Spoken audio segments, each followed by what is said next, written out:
مبارک قریب ہے، ارادہ کیا تھا کہ رمضان سے پہلے کے جو کام ہیں ان پر کچھ روشنی ڈالی جائے تاکہ رمضان آنے سے پہلے رمضان کی تیاری ہو جائے۔ کام سے پہلے کام کی تیاری ہوتی ہے۔ جب کوئی بہت اہم مہمان آنے والا ہوتا ہے تو اس کے آنے سے پہلے انتظام کیا جاتا ہے، اسے کہاں بٹھانا ہے، کہاں سلانا ہے، کہاں نہلانا ہے، واش روم کہاں ہے، کھلانا کیا ہے، کس طرح سے اس کو پروٹوکول دینا ہے۔ آنے کے بعد نہیں ہوتا یہ کام۔ تو رمضان آنے سے پہلے اگر ہم اس کی تیاری کر لیں گے تو اس مہمان کی انشاءاللہ قدر ہوگی، اور عزت دار انسان کو اگر عزت دی جائے تو وہ اس کا بدلہ ضرور دیتا ہے۔ دو قسم کے لوگ ہوتے ہیں نا، ایک احسان فراموش ہوتے ہیں اور ایک وہ ہوتے ہیں جو تھوڑے سے احسان کا بدلہ بھی بہت زیادہ دیتے ہیں۔ احسان فراموش، آپ احسان کرتے رہیں تو ان کی صحت پہ کوئی فرق نہیں پڑتا۔ تو رمضان ایک ایسا مہمان ہے جو احسان فراموش نہیں ہے، بلکہ آپ اگر اس کو عزت دیں گے، اس کا احترام کریں گے، اس کا اکرام کریں گے تو آپ کو بہت نواز کے جائے گا۔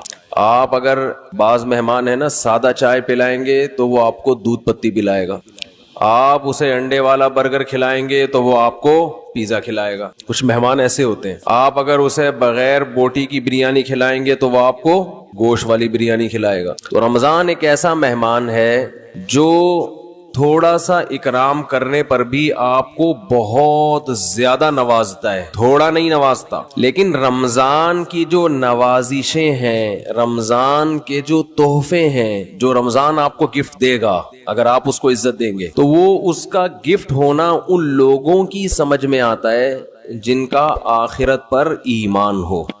جو آخرت کو نہیں مانتے، دنیا کو مسافر خانہ نہیں سمجھتے، انہیں رمضان جو کچھ دے کر جاتا ہے، جو گفٹ دے کر جاتا ہے، اس گفٹ کی ان کی نظر میں قدر نہیں ہوتی۔ سمجھ میں آ رہی ہے بات؟ مثال سے سمجھاتا ہوں۔ چھوٹے بچے جب پیدا ہوتے ہیں اور فیملی پلاننگ والوں کے غم میں اضافہ ہوتا ہے تو اکثر رشتہ دار بچوں کو لفافوں میں پیسے دے رہے ہوتے ہیں، کچھ کھلونے دے دیتے ہیں، جھنجھنا پکڑا دیا تو بچے کو جھنجھنا اچھا لگتا ہے۔ لیکن اگر کسی رشتہ دار نے 5,000 کا نوٹ بچے کو پکڑا دیا، بچے کو وہ سمجھ میں نہیں آتا، حالانکہ وہ جھنجھنے سے زیادہ مہنگا ہے اور اس میں ہزاروں جھنجھنے آ سکتے ہیں۔ لیکن بچہ اپنی حماقت اور بے وقوفی کی بنیاد پر 1-2 روپے والی ٹافی کو تو قدر کی نظر سے دیکھتا ہے، وہ 5-5 ہزار کے نوٹوں کو قدر کی نظر سے، وہی بات جواب آنا چاہیے نا، وہ 5-5 ہزار کے نوٹوں کو قدر کی نظر سے نہیں دیکھتا، کہتے ہی تو ایسا ہی ہے، کھائے گا اس کو۔ تو اس میں اس 5,000 کے، ابھی تک تو 5,000 کا نوٹ ہے، میرا خیال ہے 50,000 کا نوٹ بھی عنقریب آنے والا ہے۔ جس حساب سے معیشت ڈاؤن ہو رہی ہے تو 50,000 کا نوٹ بھی عنقریب آ جائے گا، بلکہ تول کے نوٹ بکیں گے، 1 کلو 5,000 کے نوٹ چاہیے مجھے، اس طرح سے سیٹ اپ چلنے والا ہے۔ تو اب بچے کے دل میں جو 5,000 کے نوٹ کی قدر نہیں ہے، اس میں 5,000 کے نوٹ کا قصور ہے یا بچے کا قصور ہے؟ بچے کا قصور ہے بھائی۔ یہ 5,000 کے نوٹ میں ٹافیوں کے ڈبوں کے ڈبے آ سکتے ہیں۔ تو رمضان آپ کو کیا گفٹ دے کر جاتا ہے، اس گفٹ کی قدر ان لوگوں کی نظر میں ہے جو اس دنیا کو حقیقی زندگی نہیں سمجھتے۔ جو اس کو اصل سمجھتے ان کی نظر میں رمضان ٹینشن کے علاوہ کچھ بھی نہیں ہے، خام خواہ کی ٹینشن ہے، کیونکہ وہ کہتے ہیں رمضان مولویوں کا مہینہ ہے۔ کس کا ہے؟ مولویوں۔ سیزن آتے ہیں نا، یہ مولویوں کا ہے۔ تو میں یہ عرض کر رہا تھا کہ رمضان کس کا مہینہ کہلاتا ہے؟ مولاناؤں کا مہینہ، حالانکہ یہ مولویوں کا مہینہ نہیں ہے، یہ مسلمانوں کا مہینہ ہے، ان لوگوں کا مہینہ ہے جو آخرت پر ایمان رکھتے ہیں، اور جن کا آخرت پر ایمان نہیں ہے ان کے لیے رمضان A to Z tension he tension ہے، ٹینشن ہی ٹینشن۔ وہ نہ کھلے عام صحیح طرح سے کھا سکتے ہیں، تھوڑی تھی بغیرتی کے تانے پڑتے ہیں۔ 10 آدمی اگر خاموشی سے گزر جائیں گے تو 11واں بولتا ہوا جائے گا کہ شرم نہیں آتی تمہیں، کیا کر رہے ہو، اور بولنا چاہیے۔ تو میں یہ عرض کر رہا تھا کہ یہ جو رمضان ہے نا، اگر آپ اس کا اکرام کریں گے تو یہ آپ کو بہترین گفٹ دے گا۔ اب میں بتاتا ہوں وہ گفٹ کیا دے گا آپ کو۔ وہ گفٹ دے گا اللہ کی محبت، آپ کے دل میں اللہ کی محبت کی چنگاری پیدا کر دے گا۔ یہ دیکھو، انسان کو جو موٹیویشن ملتی ہے نا کسی بھی عمل کی، وہ یا تو کسی لالچ کی وجہ سے ملتی ہے یا کسی خوف کی وجہ سے۔ سمجھتے ہیں؟ آپ صبح صبح اٹھ کے آفس جاتے ہیں، مشکل کام ہے، دل تو نہیں چاہتا انسان کا اٹھے جائے، دل چاہتا ہے پڑا رہے، لیکن آپ جاتے ہیں۔ یہاں خوف بھی ہے اور لالچ، محبت، پیسے کی محبت۔ لالچ کو ہم محبت سے تعبیر کرتے ہیں، ذرا مہذب لفظ ہے۔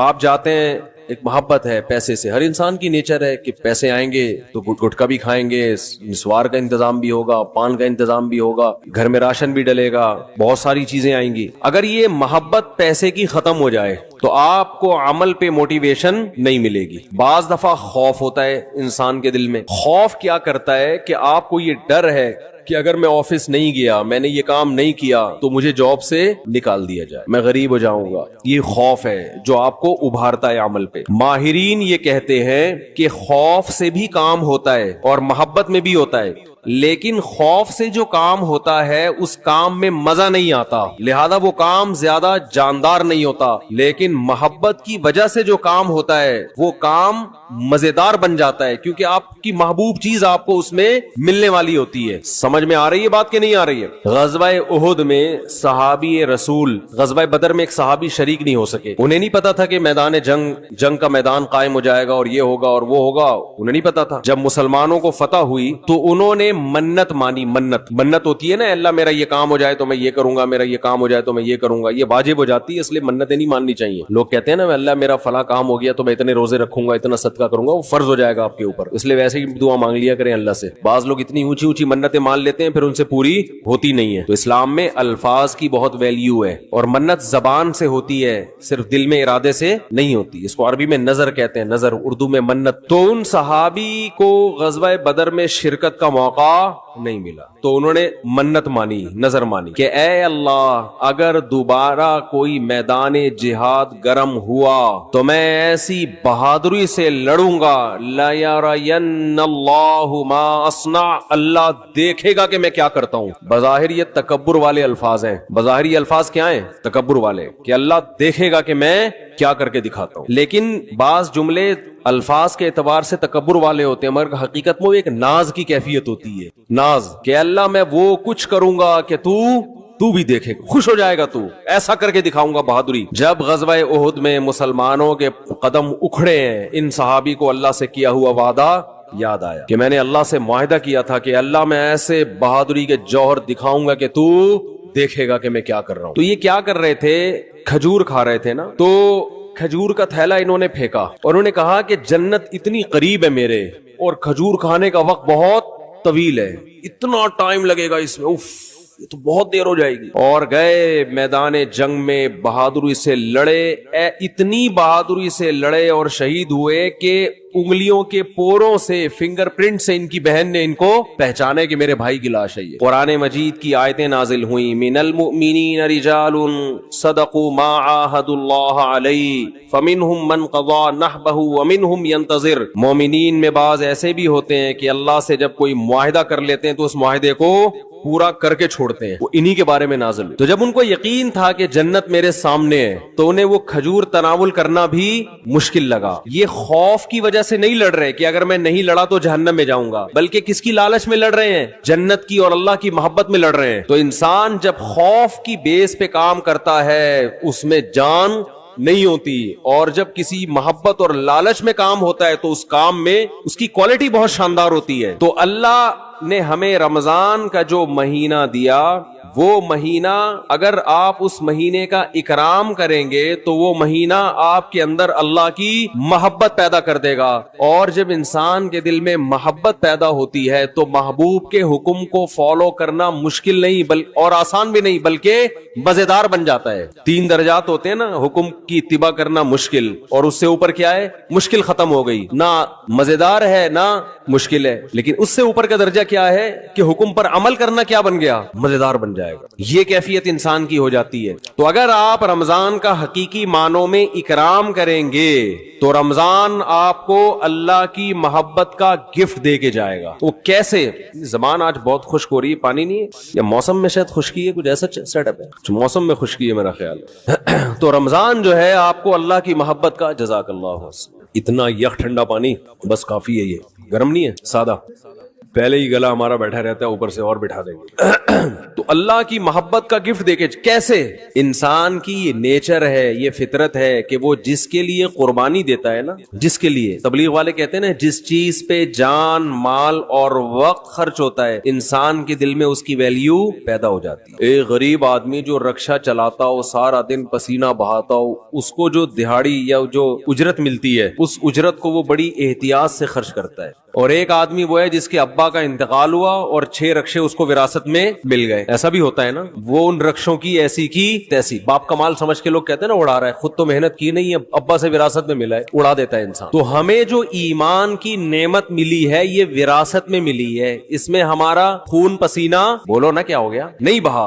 ابا چونکہ مسلمان تھے، اماں مسلمان تھیں، اس وجہ سے ہم بھی کیا ہو گئے، تو ایک پسینہ نہیں بہا ہمارا، خون کا ایک قطرہ نہیں بہا، تو فری پھوکڑ میں ہمیں کیا مل گیا؟ حضرت بلال کو اسلام فری میں نہیں ملا، وہ جب مسلمان ہوئے گرم ریتوں پہ لٹایا گیا، ان کو سینے پہ بھاری بھرکم پتھر رکھے گئے۔ کیا اللہ نے لوگوں، کچھ لوگ کیسے خاندانی بنائے ہیں، وہ نظریات کو فالو کرتے ہیں، وہ کلچر کو فالو نہیں کرتے۔ حضرت بلال کو کیا مل رہا تھا؟ اس میں اچھی والی زندگی گزر رہی تھی، غلام تھے وہ تو، حبشی لوگ غلام ہی ہوا کرتے تھے عربوں کے، کھانا پینا مل رہا تھا، ایک ٹینشن، تو بڑے بڑے پتھر سینے پہ رکھے جا رہے ہیں، گرم ریت پہ لٹایا جا رہا ہے، مگر نعرہ لگا رہے ہیں احد احد، خدا کیا ہے؟ ایک ہے، میں نہیں مانوں۔ کیسے ویژنری، کیسے نظریاتی۔ خباب ابن ارت رضی اللہ تعالی عنہ رسول اللہ صلی اللہ علیہ وسلم کے پاس آئے مکہ میں، وَهُوَ مُتَوَسِّدٌ لَهُ مُتَوَسِّدٌ بِبُرْدٍ لَهُ او کما قال، کہ آپ صلی اللہ علیہ وسلم کی چادر تھی، اس سے آپ صلی اللہ علیہ وسلم کوہنی پہ سر رکھ کے لیٹے ہوئے تھے۔ لوگ کہتے ہیں مسجد میں سونا منع ہے، ایسی ہمارے علم میں کوئی حدیث نہیں ہے، مسجد میں سونا جائز ہے، البتہ مسجد کو سرائے بنا لینا سونے کی جگہ، سارا محلے کو جہاں جگہ نہیں مل رہی تو کہاں کے سو رہا ہے؟ مسجد میں، یہ غلط ہے۔ نماز کے لیے آئے مسجد میں آپ، اور اگر کوئی آیا نماز کے لیے سستانے کے لیے ذرا لیٹ بھی جائے تو اللہ کی طرف سے کوئی پابندی نہیں، آئے نماز کے لیے۔ ہاں یہ نہ ہو کہ سرائے بنا لیا جائے، مسجد کو ہوٹل بنا لیا جائے کہ جس کو جگہ نہیں مل رہی، گھر میں بھی اسے پڑا ہوا ہے، سارے محلے والے یہاں آ جائیں، لیکن بذات خود جائز ہے مسجد میں سونا۔ اور اگر اکا دکا کبھی کوئی مسجد میں آ بھی جائے صرف سونے کے لیے تو بھی کوئی ناجائز نہیں ہے، ناجائز اس وقت ہوگا جب اس کو عام معمول لوگ بنا لے۔ حضرت علی رضی اللہ تعالی عنہ کی کچھ ناراضی ہوئی حضرت فاطمہ سے، میاں بیوی میں ہوتی ہے، تو آپ صلی اللہ علیہ وسلم جب گھر گئے حضرت فاطمہ سے ملے، پتا چلا بھئی کچھ ناراضی ہوئی ہے، اور حضرت علی مسجد چلے گئے، تو وہاں حضرت علی مٹی میں لیٹے ہوئے تھے، آرام کر رہے تھے، اسی پہ آپ صلی اللہ علیہ وسلم نے فرمایا یا ابا تراب، اے مٹی والے۔ تو اسی کے بعد حضرت علی اپنی کنیت کیا کہتے تھے؟ ابو تراب۔ تو اس سے پتا چلتا ہے کہ اگر کوئی مسجد میں آگے لیٹ جائے تو اللہ کی طرف سے کوئی پابندی نہیں ہے، لیکن یہ ضرور ہے کہ لوگ اس کو سنا ہو کہ سارے محلے والے لیٹے ہوئے، یا لیٹنے کی جگہ ہی بنا لی، کبھی کبھار ہو جاتا ہے انسان سے۔ مسجد والے بعض دفعہ بہت سختی کرتے ہیں، اب سفر میں جب ہم چلتے ہیں، نمازیں پڑھتے ہیں سفر کے دوران، بعض دفعہ انسان 2 رکعت پڑھی ظہر کی، تھوڑا سستانے کے لیے لیٹ گیا تو کوئی ڈنڈا لے کے کھڑا ہوا ہوتا ہے لیکن پھر گالیاں بھی دے رہے ہوتے ہیں۔ وہی واقعہ پھر یاد آتا ہے مجھے، ایک آدمی کی بھینس مسجد میں آ گئی تو مولوی صاحب پکڑ کے ڈنڈے سے مارنے لگے، تو دیہاتی جس کی بھینس تھی وہ بھاگتا ہوا آیا، کہہ رہا ہے مولوی صاحب بے زبان جانور ہے، اس کو مار رہے ہو، کبھی مجھے دیکھا آپ نے مسجد میں؟ یہ تو بے عقل بے زبان ہے، غلطی سے مسجد میں آ گیا، اس کو کیوں مار رہے ہو؟ میں آؤں عقل مند ہوں، مجھے مارو تو سمجھ میں بھی آتا ہے، اس بیچارے کو کیوں مارے، اس کا کیا قصور ہے؟ تو ایسا مسجدوں کا ماحول بنا لیا کہ کوئی آئے نہیں مسجد میں، تو اتنی سختی نہ کریں۔ تو کہاں سے کہاں بات چلی جاتی ہے یار۔ تو آج ویسے بھی کھوپڑی سیٹ نہیں ہے میری، جی खोपड़ी सेट आराम ना होने की वजह से नहीं है, वैसे खोपड़ी सेट है अल्हम्दुलिल्लाह। तो रमजान की बात चल रही थी। हाँ, मैं ये अर्ज कर रहा था कि फ्री में जो इंसान को चीज मिलती, हमें ईमान मिला है फ्री में। अब्बा मुसलमान, अम्मा मुसलमान, तो हम भी मुसलमान, सारे अड़ोस पड़ोस मुसलमान है, कदर नहीं है। सहाबा को ईमान मिला मेहनत करने के बाद। आज भी बहुत से गैर मुस्लिम मुसलमान होते हैं। मैं हैरान होता हूँ, बाज हिंदू बच्चियों के फोन आते हैं, घर के अंदर रहते हुए मुसलमान हो गई। एक हिंदू लड़की का 2-3 साल पुरानी बात है, फोन आया, मेरा ख्याल है 16-17 साल, ये बचपने ही की, मेंटली तो इंसान बच्चा ही होता है उस वक्त। उसने इस्लाम कबूल किया, पूरे रमजान के रोजे भी घर में रखे, किसी ने उसको तबलीग नहीं की, नमाज भी छुप छुप के घर में पढ़ रही है। और वालदैन इतने सख्त हैं कि अगर उनको पता चल गया तो जान से मार देंगे, ये खतरा है। मैंने उससे पूछा, 2-3 साल पुरानी बात है, मैंने पूछा आपको किसने तबलीग की? उसने कहा मेरी ये समझ में नहीं आता कि हमारे वालदैन पत्थर की बनी हुई मूर्तियों को क्यों पूजते हैं, इनमें क्या रखा हुआ है? सुबह मिठाई रख के जाएंगे, शाम को भी वो मिठाई वैसी की वैसी। जो भगवान मिठाई न खा सके वो हमारी हाजत रवाई मुश्किल कुशाई कहां से करेगा? इतने बड़े बड़े अक्लमंदों को ये बात समझ में नहीं आ रही। एक 15-16 साल की बच्ची को ये बात समझ में आ गई, उसकी खोपड़ी में आ गई ये बात। कह रही फिर मैंने वीडियोस देखी यूट्यूब पे उलमा की, और वो फिर अल्लाह ने उसको हिदायत दी, तो वो वहीं उसने कलमा पढ़ा, वहीं मुसलमान हुई, किसी को नहीं बताया क्योंकि मार देंगे उसको। छुप के नमाजें पढ़ रही, ऐसे बहुत हैं, एक नहीं है। तो ये वो लोग हैं जिनकी इस्लाम पर कुछ खर्च हुआ है, मेहनत हुई है। हमें इस्लाम मिला है फ्री में, कुर्बानी नहीं है। तो अल्लाह रमजान के जरिए, हज के जरिए, कुर्बानी के जरिए, मुख्तलिफ इबादतों के जरिए हमसे कुर्बानी दिलवाते हैं कि कुछ करना पड़ेगा। सूरह अनकबूत में अल्लाह ने क्या फरमाया कि तुम ये समझते हो कि तुम जन्नत में दाखिल हो जाओगे, वहुम ला युफ्तनून, तुम्हें आजमाया नहीं जाएगा, ऐसा नहीं हो सकता, अल्लाह आजमाएगा। तो आजमाने के तरीके नमाज भी हैं, आजमाने के तरीकों में ज़कात, सदक़ात और खैरात भी है। आजमानों के तरीके में एक तरीका क्या है? रमजान भी है। तो ये वो महीना है जिसका आप अगर इकराम करेंगे तो ये आपके दिल में जाने से पहले पहले अल्लाह की मोहब्बत की चिंगारी भड़का कर चला जाएगा। और जब अल्लाह की मोहब्बत की चिंगारी भड़केगी दिल के अंदर, तो आपके लिए अमल करना मुश्किल नहीं, आसान नहीं, बल्कि मजेदार हो जाएगा। क्योंकि महबूब की खातिर कुर्बानी देने में इंसान को मजा आता है, बशर्ते कि उसको पता हो कि मेरा महबूब मुझे देख रहा है, उसको ये पता हो। कैसी मुसलमानों की तरतीब दाएं बाएं हो जाती है, सब पूरी दुनिया में एक हलचल मच जाती है। तो रमजान का इकराम कैसे करना है, इसमें 2-4 चीजें मैं आपको बता के बस बयान को आज मैं खत्म करता हूं। सबसे पहला तो है फर्ज रोजे। ये तो रमजान तो रुकन है ना, रमजान के रोजे। अभी से नीयत करें कि रमजान का एक रोजा भी कजा नहीं करना है, कुछ भी हो जाए। देखो, जो सोच सोच के रोजे रखता है ना, उसके लिए रोजा रखना मुश्किल है। जो ना रखने का ऑप्शन ही खत्म कर दे, उसको पता भी नहीं चलता पूरा महीना गुजर जाता। बाज लोग रोजे के बारे में सोचते हैं रखूं कि नहीं रखूं, इनके लिए एक एक रोजा टेंशन है, एक एक रोजा टेंशन। और अगर आपने ये अज़म कर लिया कि भाई मैं मुसलमान हूं, नो का ऑप्शन मेरे पास नहीं है, तो पता ही नहीं चलता। वैसे एक रोजा रखो कितना मुश्किल काम है भाई। हम लोगों से बताते हैं पीर और जुमेरात का रोजा सुन्नत है, अच्छा खासा टेंशन होती है क्योंकि सुन्नत है ना, फर्ज तो नहीं है। रखें नहीं रखें एक टेंशन, रखने के बाद भी बाज़ दफा आदमी सोच रहा होता है यार ना रखता तो अच्छा था। बाज़ दफा ये भी वसवसे आना शुरू होते हैं शैतान की तरफ से। लेकिन जो काम करना ही करना है तो उसमें इंसान फारिग हो जाता है कि भाई ये, उसमें टेंशन खत्म हो जाती है। तो ये ना सोचें कि मैं कितने रखूंगा। खवातीन के जो अय्याम होते हैं ना मेंसेस के, उन अय्याम की हिफाजत, उनको शुमार करना औरत पे फर्ज है, ये खूब समझ लें।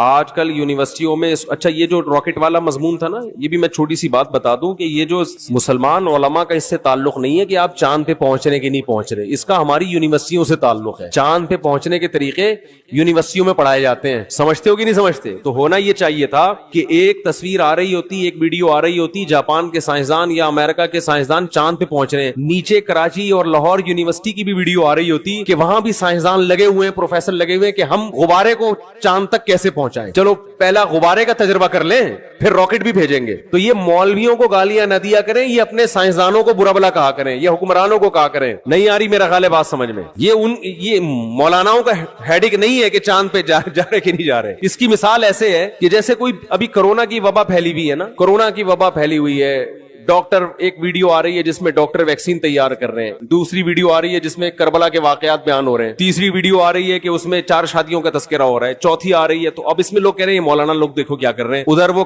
कोरोना की वैक्सीन तैयार कर रहे हैं और उधर मौलाना लोग क्या क्या उल्टी उल्टी बातें कर रहे हैं। तो भाई वो जो वीडियो, उसमें एक वीडियो ऐसी भी आनी चाहिए कि हमारे डॉक्टर बैठे हुए हैं कोरोना की वैक्सीन बनाने के लिए, तो हमारे डॉक्टरों की सिरे से कोई वीडियो आ ही नहीं रही है, तो फिर यही होगा कि केले का रुख किबले की तरफ है कि नहीं है, फिर तो यही होगा ना कुछ। भाई फेसबुक वाले को कुछ तो चलाना है ना व्यूअर्स बढ़ाने के लिए, तो उसको हमारे साइंसदान मिल ही नहीं रहे, कोई धमाके करते हुए, कोई रॉकेट भेजते हुए, तो फिर वो 4-4 शादियों की वीडियो चलाएगा और क्या करेगा वो। तो ये मौलानाओं की टेंशन नहीं है भाई, ये हमारी यूनिवर्सिटियों का जो निजाम तालीम और हमारे हुक्मरानों की करप्शन, उन्होंने मुल्क को खंडरात में धकेल दिया है। मैं तो कहता हूं जो फेसबुक पे वीडियोस डालते हैं ना, ये ना डाला करें कि केले का रुख किबले की तरफ है कि नहीं है, क्योंकि लोग कहते हैं ये देखो कि किस चीज में लगे हुए। असल वीडियो ये आनी चाहिए कि एक तरफ आप ये दिखाएं कि साइंटिस्ट खलाई सैयारे भेज रहे हैं आसमान में, वहां से छलांगे मार रहे हैं, दूसरी तरफ कराची के गटर के ढक्कनों की तस्वीरें आनी चाहिए, ढक्कन यहां क्या हुए हुए हैं, खुले हुए हैं। तीसरी तरफ गधे घोड़े की लीदों की तस्वीरें आनी चाहिए, कचरे के ढेर आने चाहिए, चरसी आने चाहिए पाइप के अंदर बैठे हुए,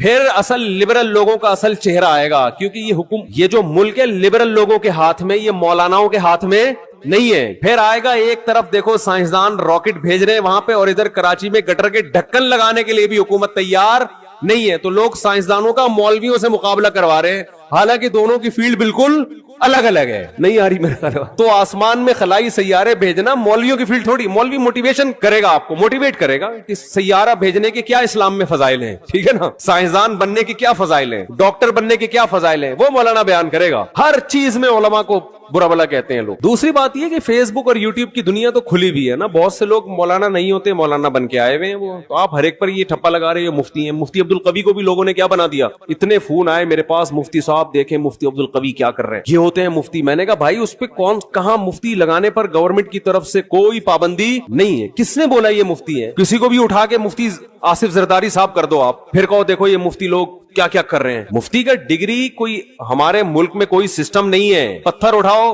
मुफ्ती निकलेगा नीचे से। और सिर्फ ये मुफ्तियों के साथ नहीं हो रहा, डॉक्टरों में भी ऐसे ही है, जाली सर्टिफिकेट के डॉक्टर भरे हुए हैं, और हकीम तो होल से, जिसका दुनिया में कोई काम नहीं है वो हकीम बना हुआ है, और इससे भी ज्यादा होलसेल के हिसाब से रूहानी आमिल हैं, रूहानी जिन चुड़ैल भूत भगाने वाले, वो तो इतने हर एक को रूहानी इलाज आता है। एक साहब मुझे दुबई में मिले कि मेरा रूहानी इलाज कर दें, मैंने कहा मेरा एक यूट्यूब पे वो है क्लिप है इस बारे में, बड़े खुश हुए, कहते हैं उस क्लिप का नाम क्या है? क्लिप का, मैंने कहा उसका नाम है रूहानी इलाज वालों का इलाज, रूहानी इलाज वालों का इलाज। तो खैर मैं जल्दी से बात को समेट के खत्म करता हूं, वक्त पूरा हो गया कि भाई देखो अल्लाह के लिए जब कुर्बानी दोगे ना, तो कुर्बानी के सिले में अल्लाह की मोहब्बत पैदा होगी। पहल आपको करनी पड़ेगी, एक बालिश आप आओगे तो अल्लाह आपकी तरफ एक हाथ आएगा, पहल आपको। तो उस पहल में आज ये अज़म करे, सबसे पहले मैं खवातीन के कुछ बात अर्ज कर रहा था कि अपने जो उनके मेंसेस के अयाम होते हैं उनको औरत पर वाजिब है कि वो नोट करके रखे, क्योंकि आदत से इसका ताल्लुक है कि जितने दिन किसी खातून की आदत है फिर अगले महीने उतने दिन तक वो अयाम शुमार होंगे। ये मैं ज्यादा डीप में नहीं जा रहा अभी। तो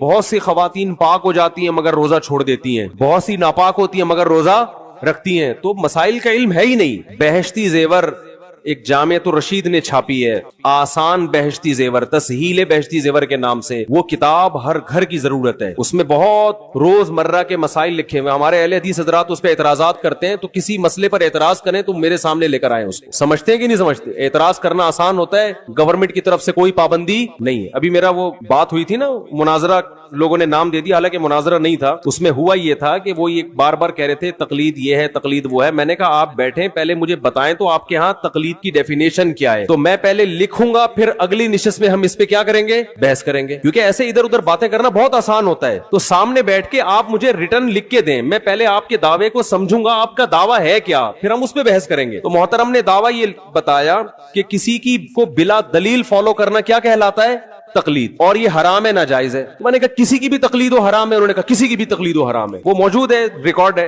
तो मैंने उनसे कहा कि अच्छा कोई ताबीई अगर सहाबी की तकलीद करता है, बगैर दलील उनकी बात को मानता है, तो ये भी हराम है। अब वो यहाँ की बात को उन्होंने क्या शुरू कर दिया, घुमाना। वो कह रहे हैं कि वो भाई आपने खुद ही दावा किया, या तो आप दावे से रुजू करो, मैं तो मौका दे रहा हूं आपको दावे से रुजू करने का, मैं कोई बहस थोड़ी कर रहा हूं आपसे। आप कह दो भाई मुझसे थोड़ी सी मिस्टेक हुई थी तकलीद की डेफिनेशन करने में, बल्कि असल में ये नहीं बल्कि यूं है। तो मैंने कहा तो हदीस की किताबों में बहुत से फतवे हैं, सहाबा के ताबीईन ने आके मसला पूछा, उन्होंने जवाब दे दिया, वो चले गए, ना उन्होंने दलील पूछी ना उन्होंने दलील बताई। तो कह रहे हैं आप हवाला पेश करें, तो मैंने कहा आप इंकार करें कि ऐसा नहीं है, तो मैं हवाला पेश करूंगा, ना इंकार कर रहे हैं, ठीक है ना। मेरी आदत है गल वेले दी ते फल मौसमदार, टू द पॉइंट बात करने की आदत है, तो उन्होंने उसको मुनाजरा बना दिया, बहस की तरफ लेकर चले गए। तो मुझे गुस्सा आया फिर कि भाई मेरा टाइम वेस्ट करने के लिए आए हो, मैं कोई प्रोफेशनल मुनाजिर नहीं हूं, ना मैं आपसे मुनाजरे के लिए बैठा हूं, और मेरा दिल साफ था, लिहाजा मैंने इनको रिकॉर्ड करने की भी इजाजत दी। इंसान के दिल में चोर होता है तो रिकॉर्ड करने की इजाजत नहीं देता, और मैंने उनको ये कहा लाइव नहीं करें, क्योंकि बाज दफा इंसान की जबान से ऐसी बात निकल जाती है कि वो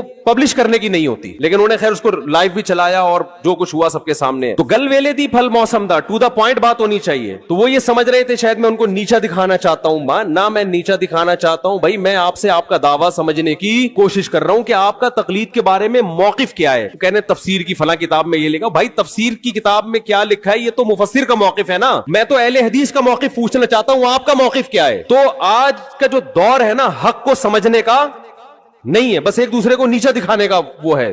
तो बात क्या चल रही थी ये, हाँ मैं यही कह रहा था, ये जो बहश्ती जेवर किताब है ना मसाइल की, ये घर में रखें। ये बहुत, हिंदुस्तान में इस किताब को अल्लाह ने जितनी मकबूलियत अता फरमाई है, इतनी मकबूलियत किसी दूसरी किताब को नहीं मिली है। दहेज में खवातीन को ये किताब दी जाती थी, तो जामे तो रशीद ने आसान करके छापी है। और अगर कोई अहले हदीस हजरात कहते हैं ये गलत है, ये कुरान और सुन्नत के खिलाफ है, तो मुझे बताएं कौन सा मसला कुरान और सुन्नत के खिलाफ है, मैं उसका जवाब दूंगा इंशाअल्लाह। और फिर इनसे कहें कि आप एक ऐसी किताब लेकर आए जो कुरान और सुन्नत के मुआफिक हो। आप तो मसाइल की किताब लिखे ना, आपकी तो कोई है ही नहीं इस तरह की। ये फौरन जवाब में कहते हैं हमारी किताबें, ये जो अबू दाऊद और बुखारी हमारी है, तो आप बुखारी और अबू दाऊद घर में रखें और रोजमर्रा के मसाइल आप उससे निकालें, आपको नहीं मिलेंगे। तभी तो उलमा किताबें लिखते हैं कि आसान करके कुरान और सुन्नत की रोशनी में मसाइल का इल्म को एक जगह जमा कर दिया जाए। तो आप लिख लें कोई किताब, आप बुखारी मुस्लिम से ही लिख लें, ना खुद लिख रहे हैं ना लिखी हुई किताब, कीड़े निकाल